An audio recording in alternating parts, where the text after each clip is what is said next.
Nigeria's economy is gradually shifting from a phase of stabilization into one of growth, following months of reforms aimed at fixing long-standing structural problems. After tackling fuel subsidy, foreign exchange distortions, and rising inflation, the focus is now on restoring investor confidence, boosting local production, and strengthening key sectors like agriculture, energy, and manufacturing. The federal government says improved revenue generation, infrastructure spending, and private sector participation are expected to drive sustainable growth in the medium term. Economists note that while challenges remain, including cost of living pressures, the transition from stability to growth signals a new phase in Nigeria's economic recovery. Well, for more on this, we're joined live and on Daybreak Studio by Dr. Tope Fashua, the Special Advisor on Economic Matters to the President. Dr. Tope Fashua, always a delight to have you on Daybreak. Thank you for joining us. Thank you, Mr. Ashiru. Good morning to the other hosts, and thank you for inviting me. Constance and Yolanda Roberts. Right, thank you. Yeah. Okay, so now going into the heart of the story, I'm sure you're quite elated with the narrative, with the kind narrative producer has given, transition from stabilization to growth. But that growth has remained, is yet to be seen. And when we see that transition from policy papers to public plates, talking about the real-time experience, the macroeconomic reality, there is still a gap. We've not really seen that growth changing the cost of living. So how would you respond to this?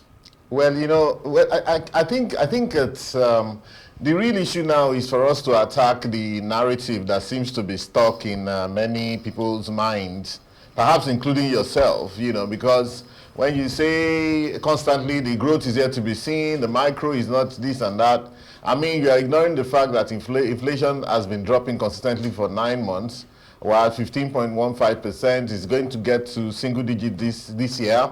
You're ignoring the fact that even the tax reform, according to the report in Business Day yesterday, 90% of workers in Nigeria have seen an increase in their take-home pay as a result of the tax reform. From January salaries alone, for those who diligently keep their payees done properly. There are seminars going on right now to ensure that HR people and payee, people who work on payee profiles for every organization understands exactly what to do, because the law is meant to reduce the burden on people who earn anything below 25 million per annum.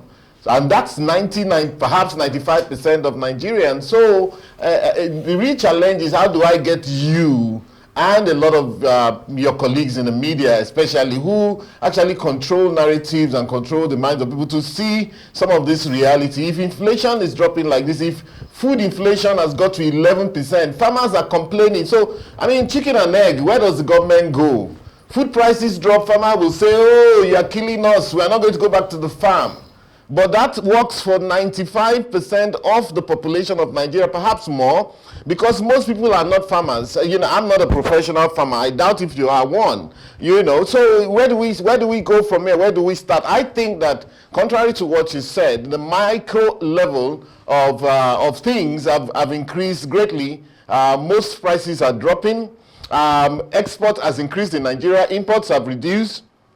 Naira has gotten stronger. As of yesterday, the Naira got to 1,394.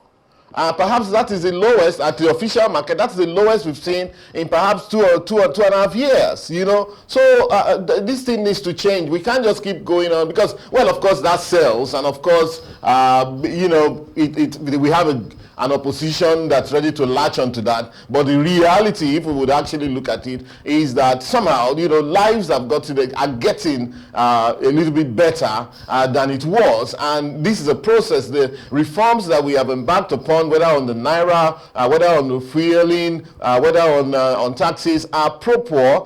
The worst has since been over. We have got past the stage of actually making those sacrifices. Now we're looking at the phase of actually enjoying those sacrifices.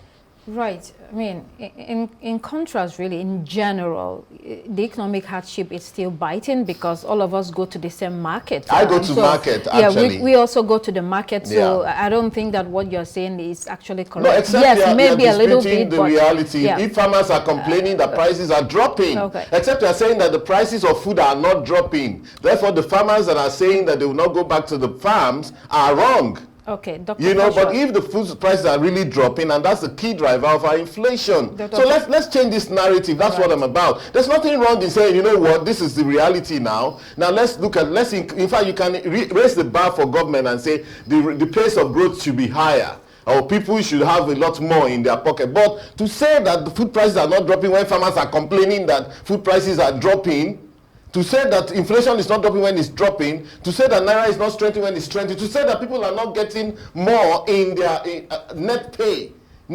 as a result of the tax reform, when 90% of workers are getting, except those companies that don't do the payee, or they don't know how to do the payee properly, except those companies that are collecting payee from their staff and refusing to remit. There are so many of them. We want this country to get better, but nobody wants to make an iota, a scintilla of sacrifice. It's not right. Let me come in here, Dr. Fashua. Talk about inflation. It's still double digits, so it's still affecting people. But by the way, let's go to revenue generation, because the government is talking about domestic revenue generation. I'd like you to help us understand how much of Nigeria's revenue problem is actually about low collection, efficiency, and leakages, rather than citizens not paying enough, and what you're doing about that. Okay, thank you very much. Indeed, both is together. You know what? You know, these tax reforms that have been put in place, and one of the things it tries to do is actually a multi-level kind of reform. You look at it as a singular reform, but actually it's encompassing. It's also about the data, getting the real data from people. Like I said, there are companies in this country, so many of them, perhaps millions of companies, deduct payee, refuse to remit. They move it into an internal account, the SEO will chop the money from there. That's government money. You know, many will collect VAT, withholding taxes, and so on, and refuse to remit. So what are you doing about that? And so what you have said really is not just I'm saying that the reforms will make you and I more aggressive in chasing government to ensure that the right thing is done. The new NRS, the Nigeria Revenue Service, you know, will be put under a lot more pressure to ensure they do the collections properly. That's that. But in this country, 70% of this economy is informal. That part of the reforms is to move that informal. Let's be able to get to 80% formal, if possible. You're never going to get to a point where you have a perfect situation.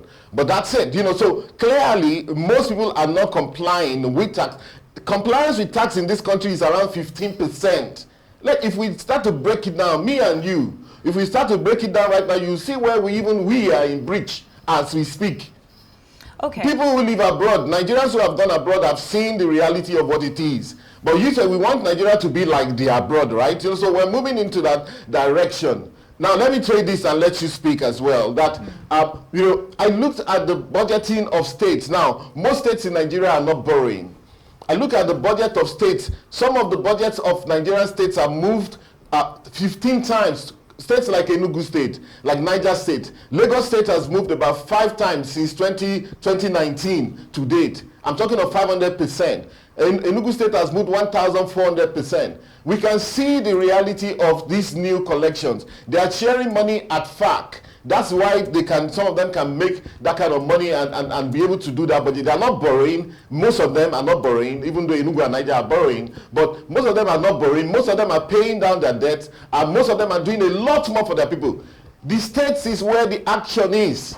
So, however, all of us will focus on the federal government. The state is where it's at right now. Most of them have been able, the average growth of budget since 2022 at state level is 250%.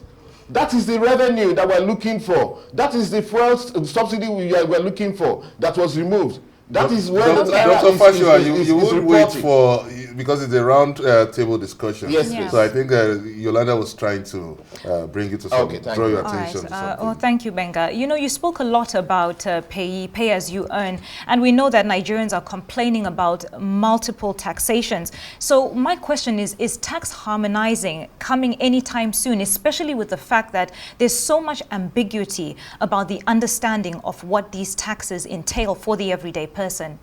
Well, anyway, the ambiguity is just a temporary thing, and of course, the Senate... But it has already begun. Sorry? But it has already begun. Oh, it has begun. No. But look, when you're doing something big in the beginning, there's got to be a bit of, ups and downs, a bit of hiccups, a bit of a learning process. It's a very short learning process. The Senate is pushing out their own final version, which is what has been totally agreed. That will be gazetted, that will be published and be available through the Ministry of Information so that everybody is clear. But you know, the real issue is this. This is not just a case of, oh, we're trying to fix the payee. It's about payee, it's about VAT, it's about capital gains taxes, it's about company income, it's about petroleum profit, it's about the whole gamut. It's not just about the rates of these taxes. It's also about the procedure, about this is how to collect the taxes, this is who will collect it, this is what you have to do, this is how to resolve. I mean, we have perhaps the most comprehensive tax review ever in this country, because for the first time, for example, even provision for research and development for manufacturing companies has been put in place. Before, there was no provision for manufacturing companies to make deductions for research and development. Now it's there. That is positive.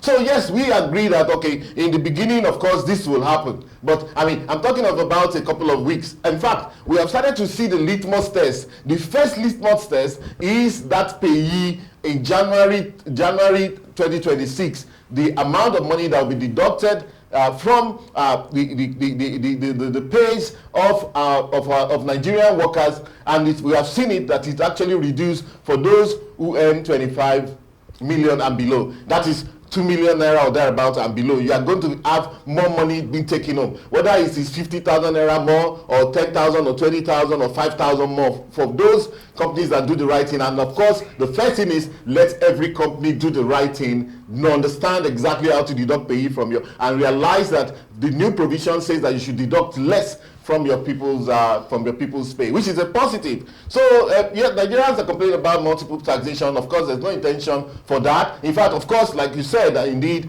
we've seen scenarios where some banks, let me just land on this, we've seen scenarios where some banks actually have been deducting some unnecessary money from people's account. The government is against that. Of course, they have also been communicated. This is not an opportunity for you to rip off people. It's not acceptable willy-nilly.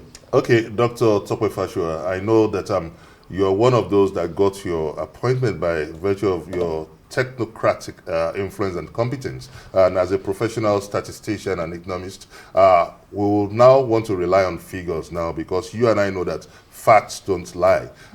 In a situation where debt servicing is about 68%, which simply in the common man language means that whatever revenue we have, that 68% of it goes into debt servicing. We have a situation where the foreign exchange, the currency exchange rate before this president came in, because you talked about now coming down to 1,300. Before the president came in, it was as low as 500 naira to a dollar. So now we also have a situation where your government had welcomed the World Bank report on economic stability and had also projected 4.4%. For this coming 2026. And even the World Bank and the IMF admitted that we're still in a trail of stability and not growth. So how do you speak to the common man whose earning power, when you look at the GDP by earning power, shows that this is the level they are? And you and I know that until the indices comes to a single-digit inflation rate, we can't begin to talk of a meaningful economic growth. Yes. So what are you advancing? What economic redemption plan are you coming up with to change this reality? Right, thank you very much. Indeed, the Minister of State for Finance a couple of months back communicated me on certain dig up, a certain policy that will attack, disinflation that would actually accelerate disinflation, and by rebooting the economy at large, looking at different sectors, and that's in play. A Minister of Economic Planning is finalizing a Nigeria development plan, a comprehensive development plan, and of course, we don't wait for World Bank. If World Bank is saying 4.4%, they've been wrong many times before. Actually, we are not looking at 4% and all of that. We're looking at least 6, 7, 8%. We know that this economy should grow at double digit, and why not? Because we have that latitude to grow. We have such a huge space for growth, and our people need it, and our people need prosperity. However, what is also at play is that a few things will have to change in terms of the mindset of Nigeria. We talk about Nigeria being a very poor country and our people being perhaps the poorest in the world, but we also have habits that don't conform with the rest of the world. So when a Nigerian actually builds a house with his own money from scratch to finish, or buys a car, it's a great achievement. Go abroad.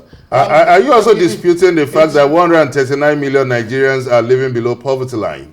No, I disagree with that number, actually. Well, what it says is 139 million. They talk about multidimensional poverty. Multidimensional poverty is not the same as living below poverty line. It's about the access that people have to facilities such as education and all. Anyway, let me land on this, so we're not looking at that. You mentioned Naira at 500 before, now at 1,394 thereabout. What we did was to track back in order to surge forward, and also to improve our capacity for exportation and reduce importation. 93% of monies that used to be sent are sent for anyway, we are pressed for time. Okay, 10 seconds. Debt servicing was 120% of our revenue in 2022. Is down to 68%. That's a plus for us. GDP per capita, we are working on that, and of course you can see that, like I said before, given all the indices I gave here before, the lives of Nigeria will improve. Listen, all we have to do is be positive. If we keep pushing a pessimistic